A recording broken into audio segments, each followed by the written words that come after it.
It started like any other quiet Saturday morning in our mountain cabin. Sunlight filtering through the tall pines, birdsong echoing over the valley. My wife Anna was prepping coffee while I double-checked the motion sensor cameras we'd installed.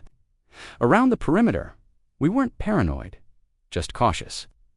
Ever since we bought this remote property 3 acres with an old but charming log cabin, we knew we might draw some attention, especially from her. Her name was Janice, but everyone called her the HOA Queen, a nosy, self-important, middle-aged woman who somehow took it upon herself to enforce rules even where there wasn't an HOA.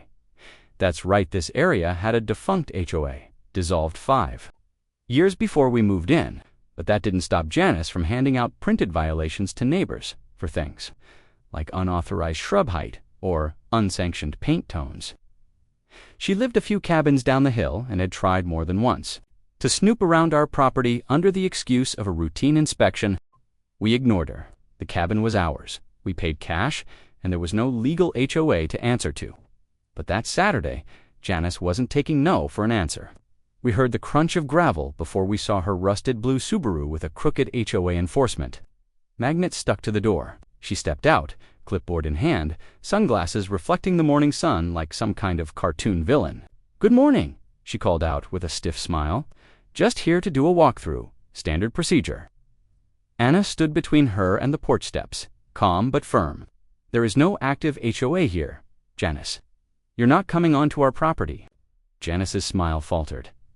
"I'm afraid you don't understand. This is part of the community oversight." "No, you don't understand," Anna said. "You've been told more than once. You are not allowed on our land." Janice's face hardened as she reached into her jacket, flashing a laminated ID. "I have authority," Anna snorted. "From where?" "Your printer." Janice's eyes flicked behind Anna, clearly thinking whether she could rush past her. Anna stepped forward, blocking the gravel path with her body. "Back in your car, Janice." Janice's eyes narrowed, then spotted the mounted camera by the porch. She froze. I was watching from the window when something unbelievable happened. Sheriff's car pulled in behind Janice's Subaru. She turned, startled, as the deputy stepped out, one hand resting on his belt. He looked straight at her. "Ma'am, I'm going to need to speak with you. You've got a warrant out of Jefferson County." Anna's mouth dropped open. Janice paled. "What a warrant?" "There must be a mistake," she stammered, glancing at the deputy, then Anna, then me, as I stepped out onto the porch. The deputy didn't flinch. "You are Janice, our Hightower Daub, June 3rd, 1965. Janice's lips trembled. "Yes, but what is this about?" "I'll explain in a moment. Please place your hands where I can see them now." She recoiled like he'd asked her to commit a crime on the spot. "You can't, just this is outrageous. I'm a respected community figure. I'm with the H." Anna folded her arms. "There is no HOA." The deputy remained calm. "Ma'am, I'm not here about an HOA. Jefferson County issued a bench warrant for failure to appear in court. Fraud charges related to falsifying official documentation. And trespassing." Janice's face turned ghost white. "Fraud." Suddenly, everything made sense. The fake citations, the badge, the clipboard full of assessments. Anna let out a slow whistle. "Looks like that authority badge wasn't just printed, it was criminal." Janice spun toward her. "You set me up," Anna blinked. "Are you serious? You came onto our land again, after being warned." "All we did was say no." Janice was shaking. "I need to make a call. My husband's a lawyer. You'll all be sorry." The deputy stepped forward and gently took her arm. "You'll have the opportunity to make a phone call at the station, ma'am. Please don't resist." For a moment, I thought she might run. Her eyes flicked to the woods, the road, her car, but there was nowhere to go. She lowered her head and allowed the deputy to escort her. "This is harassment," she muttered. "No," he replied flatly. "It's the law catching up to you." Anna and I stood in silence as the Miranda rights were read. Her voice still echoed in the trees long after the cruiser vanished. I looked at Anna. "Well, that escalated." She smirked. "Told you the cameras would pay off." But neither of us realized it was just the beginning. For the first time in weeks, there was no surveillance car creeping by. No phony citations taped to our door. Just pine needles and a squirrel chattering like he had something to say. Anna stared down the gravel road. You think that's it? You think she's done? I shrugged. I hope so. But something about her reaction, how fast she blamed us, left me uneasy. That kind of paranoia doesn't come from a one-off mistake. Later that afternoon, I walked down the hill. Not to snoop, just to check. Her cabin sat on a slope, half hidden behind thick hedges she called native foliage. I wasn't going to trespass, but when I saw the shed door wide open, flapping in the breeze, I couldn't ignore it. I called the sheriff's office, told them the place was unsecured, and given the arrest, someone ought to look. They said, deputy would come by, but it might take a while, so I waited. Then I heard a cabinet slamming inside the shed. I froze. Someone was in there, but Janice was supposed to be in custody. I stepped closer. Hello. Silence. Then he emerged. Man, maybe 50s, balding, wearing a stained windbreaker, holding a box of papers. He jumped, from down the hill. Yeah, I said, eyeing the box. Who are you? He hesitated. I'm her cousin, just collecting her things. Sheriff told me I could. Funny, I said. They told me no one was cleared.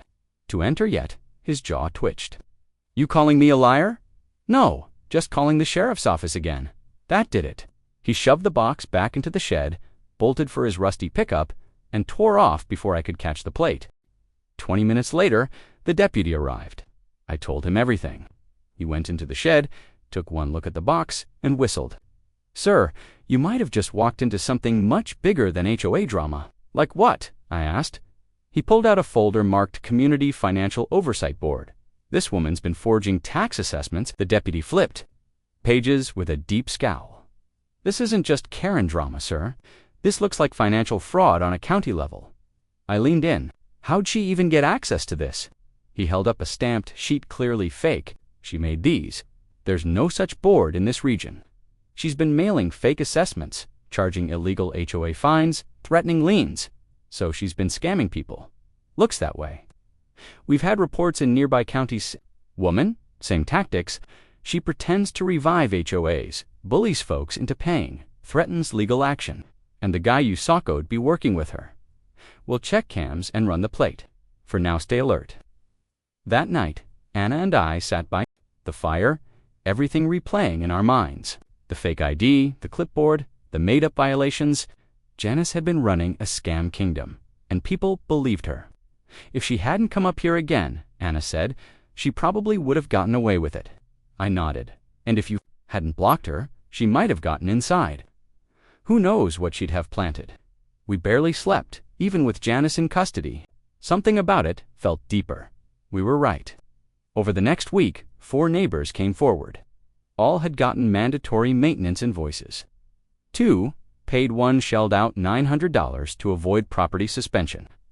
They'd all been too embarrassed to speak up until now. Turns out, Janice had collected thousands in fake HOA fees over the past year. And not just here, she'd run similar scams in at least 2 other rural areas. Always isolated places, weak oversight, scattered residents.